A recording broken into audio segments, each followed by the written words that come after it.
Hey guys, it's Kaylee, and today I'm going to be showing you how I take my pictures for both eBay and Poshmark. If you're new here, hi, my name is Kaylee. I'm an online reseller. I find used clothing at thrift stores and I flip them online for a profit. My channel is about teaching other people to resell and make money online.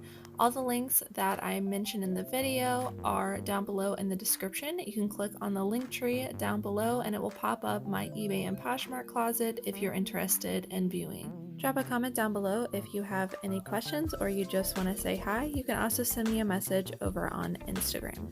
If you like this reseller content, don't forget to subscribe and hit the notification bell. That way you get notified when I make new videos. Let's jump into today's video. I'll talk about a couple tips and tricks that I do in order to make the photo more compatible for all platforms. I'll tell you how I edit them, and again, just kind of some tips and tricks along the way. I know some of you guys have asked. There are a couple apps that I've liked to use. In the past, I have put out one on Fotofuze, which I still really like. That is a background editor, but I don't always like to take the time to use Fotofuze, and using this app I'm about to show you can actually give you very similar results and allow you to bulk edit, which saves time. Alright, so I first want to start out by talking about how my photo area is set up. I'm going to move you around here on the camera, but I have two umbrella lights right beside of me. I only have two. Eventually I'd like to switch to ring lights probably, or possibly even that stand-up photo box. However, this works just as well. I've had these for I think coming on 3 years maybe. It has served me well. They're a little bent and beat up, but they still work. And basically all it's doing is it's a stand with a soft diffusing background, so that when the light shines into it, it kind of diffuses the light and makes it way less harsh when you're trying to photograph an item right here. Now, in previous videos, you might have seen that I had a backdrop. I actually had a stand with a cloth that rolled down that was white. Honestly, that worked for a good while, but there was really no point of having it here because I have a white wall. At first I was worried about glare off the wall. As you can see, oops, over here, the window's right over here and it's kind of shining. See how it's giving a glare?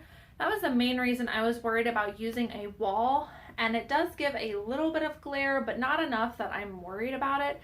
So if you're worried about using a glossy finish wall, don't be, because chances are when you use an editing tool, you're not even really going to see that anyways. So I took all of that down. I saved so much space by breaking that down, and I'm just using a wall.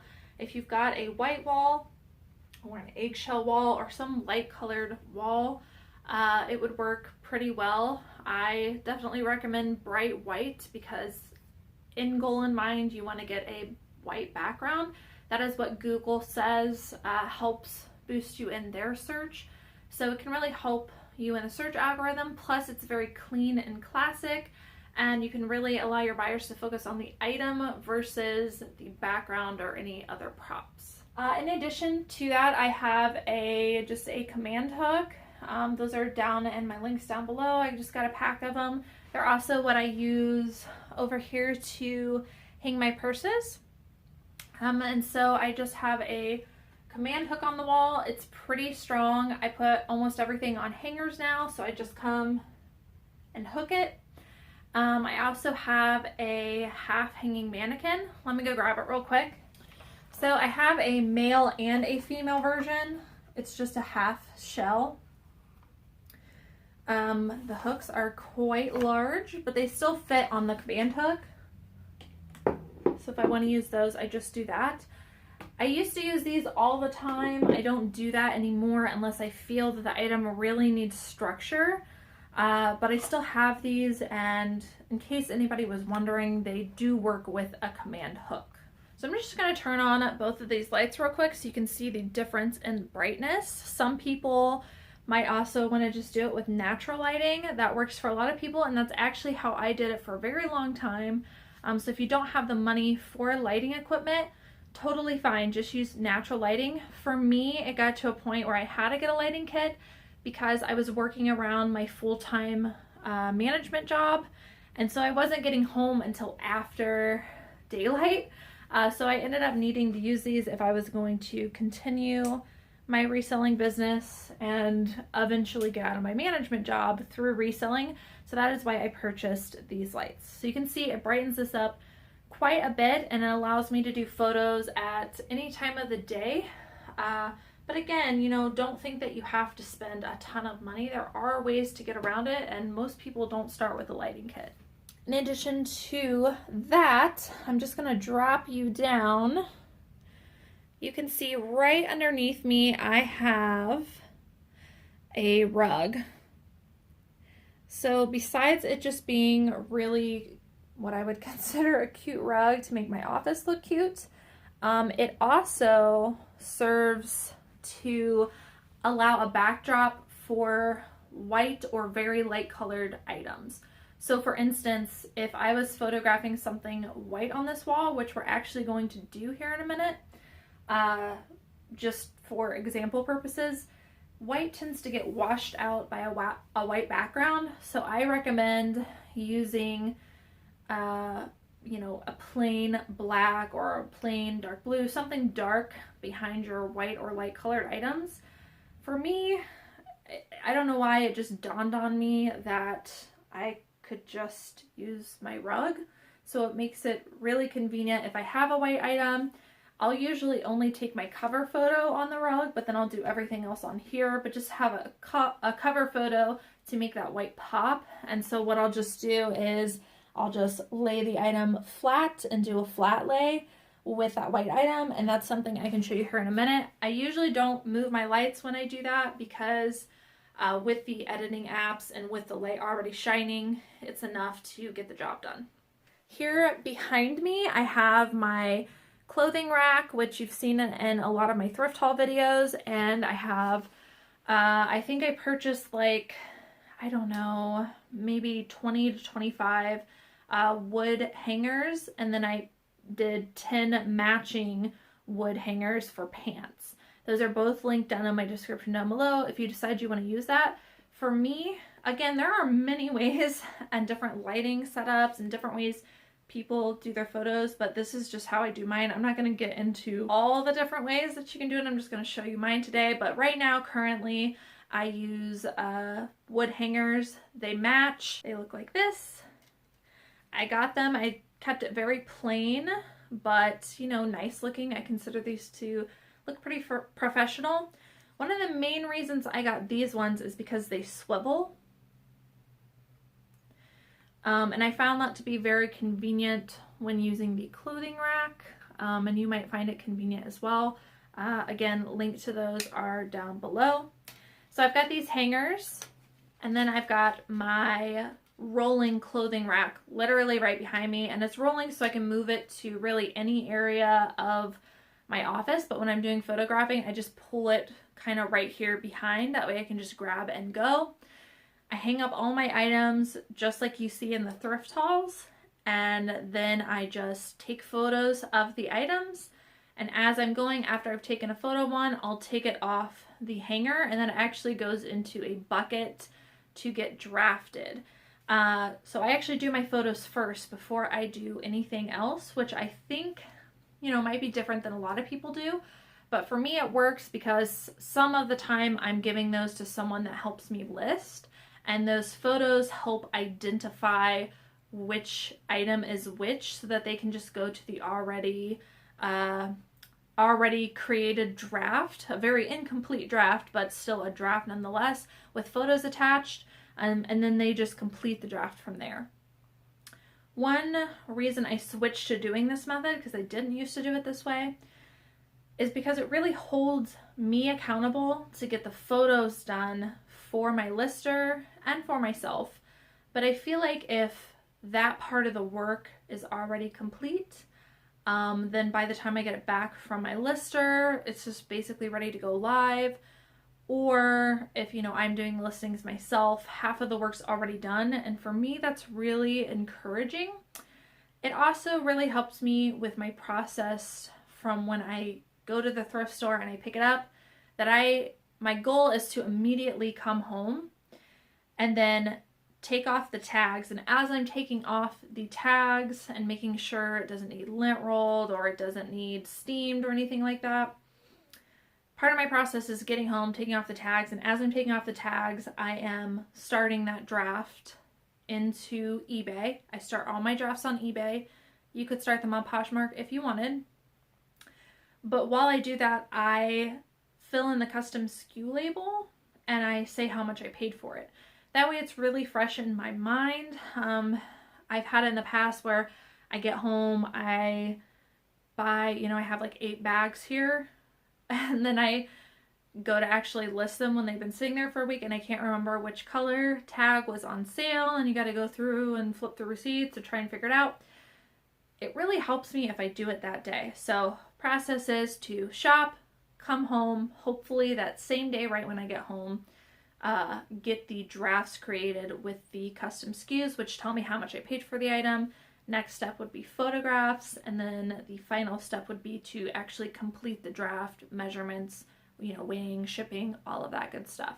So I know that's a long intro, but I wanted to explain that because it really helps to explain why I do things in the way that I do. As I mentioned before, I start all my listings on eBay and then I cross-list them over to Poshmark. The reason that I do this is because eBay asks for the most information. So if eBay asks for the most information, then when I go to cross-post stuff using List Perfectly, all that information's already there. I'm not going to have to go back and go pick the item out, remeasure it, you know, reweigh it, any of that stuff, or look up, you know, the care label instructions or anything like that. I just get it all done at once. That way when I cross post, it's a pretty seamless process. So I started on eBay.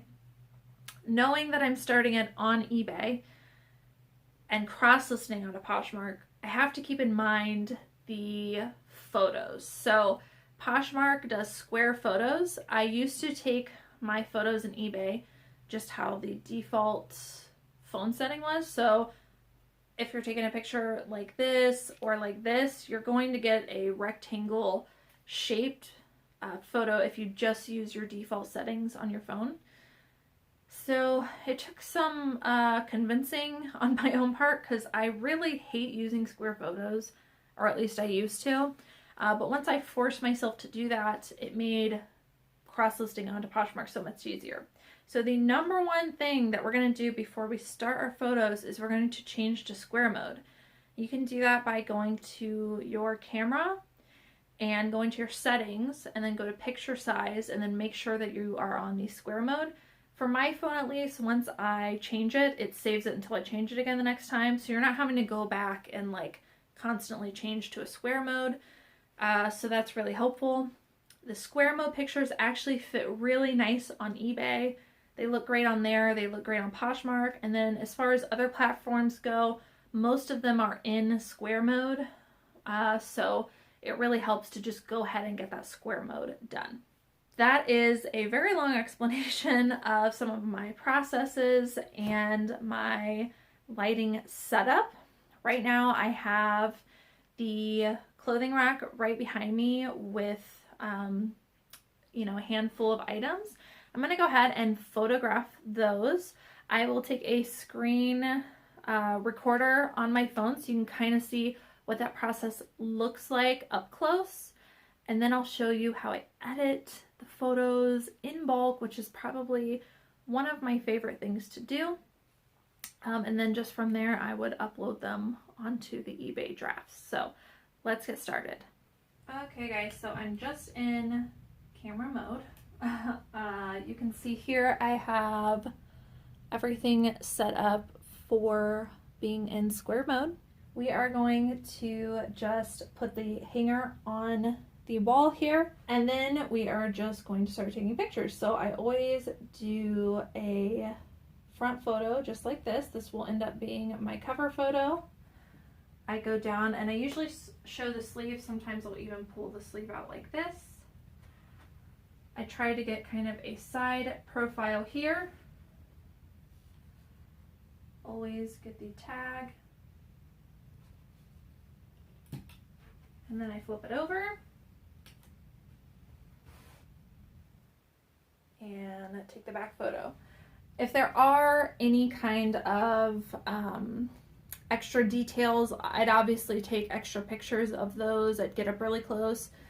One tip I have is if an item has a lot of texture that you're having a hard time seeing, is to get kind of up close here and let some of that kind of come through on the pictures, but get really up close side view to show the texture of the item. I like to take, you know, not too many pictures, but enough that the buyer gets an idea of kind of 3D what the item looks like, even though it is kind of flat on the wall, to just show some of those different angles. And because I take photos of the same area every time, with exception to, like I said, maybe some extra little details here and there, pictures go really, really quickly. So I am going to take a couple more pictures. I will time lapse this so you don't have to sit through the entire thing, and then I will show you how I edit those photos.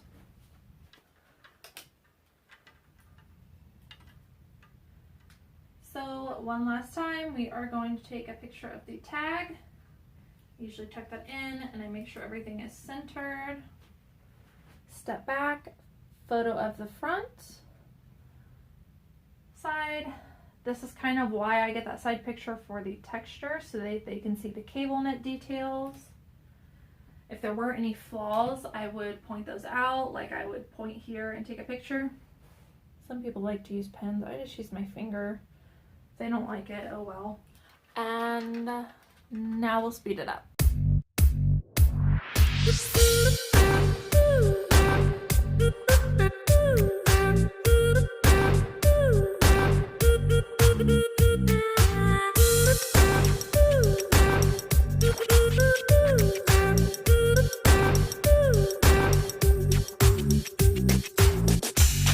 So here's an instance where I'm actually going to drop this down onto the carpet, because you can see it is a very white, almost cream color, and it's not going to photograph for a cover shot very well on the wall, so I'm just going to drop it down and take a photo.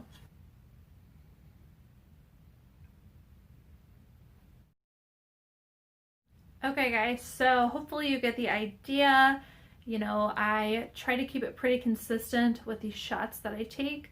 The only time that I will switch it up is if I make a collage out of something, but pretty much it's the same shot every time. Ooh, I did forget one thing. Okay, this is really important, and I actually forgot this. I usually use this lanyard when I'm taking pictures. It goes around your neck, and then it holds your phone. Just use the one off the side here, and then I get it over as far as it can so that it's not covering up the picture. And then that way when I'm doing photos, instead of having to worry about my phone, I can drop it and have free hands. But for the purpose of this video, I didn't want to be dropping up and down and making anybody seasick or have to do too much editing. So for that reason, I did not use it, but usually I am using this. It's awesome. It's linked down in the description below if you do want to try it. But this has been a lifesaver, and it honestly saves me a lot of time to use this lanyard. I know some people like to wear hoodies so that they can just keep putting their phone in and out of their pocket, or if you have something right next to you to set it down on, that works as well. But did want to mention that because even though I'm not showing it in the video, I do usually have this on.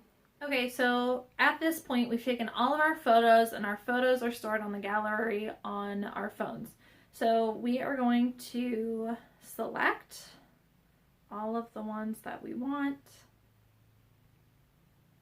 We're going to share, and they're going to go to Lightroom. This sometimes does take a minute to upload, so I usually do other things while these are uploading. I can already see one picture that I moved too quickly right here. So we'll just go ahead and I'm going to grab that sweater again and take a correct photo. Something to look out for: if you get to moving too fast, sometimes your phone can't catch up and the photo is blurry. So after everything has uploaded, we'll then go into Adobe Lightroom and we'll go to all photos. So the free version of this allows you to do everything that I'm doing except for bulk editing, which I think it's only like $4.99 a month or something like that. It's $4 or $5 a month. To me, it saves so much time that it's totally worth it. But if you don't want to pay the monthly subscription, you can also just do the free version, but then you'll have to go through each one manually to paste what I'm about to show you. So we're going to go to today's date, and we are going to go to, I usually just pick one picture to work with, and then there are a couple of things that I like to do, but you can kind of figure out what works best for you. I usually go to light. You can turn up the whites all the way and the highlights all the way. Some people stop there. As you can see, this makes it very almost like a white background. I like to bring up the contrast a little bit, the exposure just a tiny bit. I also like to go to vibrance, turn that up a tad, just the smallest amount of touches to make it more lifelike while still making it look like the actual item. Texture, I usually bring up just a tad, and then clarity, just a tad, which sharpens the image. So that looks pretty good to me, and it does look like the actual item. From here, I'm going to go to the top right. I'm going to click on those three little dots, and I'm going to click Copy Settings. You can see this shows here everything that we just did, and I'm going to hit the check mark, which is Settings Copied. Then we're going to hit the back button, and we're going to select everything from today, including the one you just did. If you paste onto one you've already edited, it's fine. So I just select all of them, then I go to the top right and I click Paste Settings and apply to 60 photos. Give that a few minutes to load until they are all edited. And then what I do from here is you have to export them back onto your phone. Now, if you were to just, this is the one flaw with this app, if you were to just select all of them and try to export them at once, the photos get really scrambled. They don't stay in order. Adobe, if you're listening, and you're probably not, but if you could fix that, that'd be great, because when I looked it up, a bunch of people are complaining about it, and it would be really, really helpful. So from here, you want to select everything in order. So I'm just going to press and drag to select what I want. If I need to, before I export, I can go into each individual photo and make edits, which I'll show you how to do in a minute, because with these settings, the white items are way too bright. So we are going to go through and fix that. So I'm just going to start by selecting those, and I'm going to hit the share button at the top and save to device. This is probably the most time-consuming part, so again, if something's uploading and taking a while, I'll just go do other things while this is going on. Doesn't take too long if you sit down and do it all at once. So you can see here the next item is this white hoodie, which is way too bright in my opinion. You can't really tell what the item is. So for those, I usually just go back and I turn down whites. And there you can see it is pretty well displayed now. And so then I'll just copy those settings. I'll go back and then I'll paste it to, from here you could actually select anything light colored, but I think that was the only really light colored thing I had.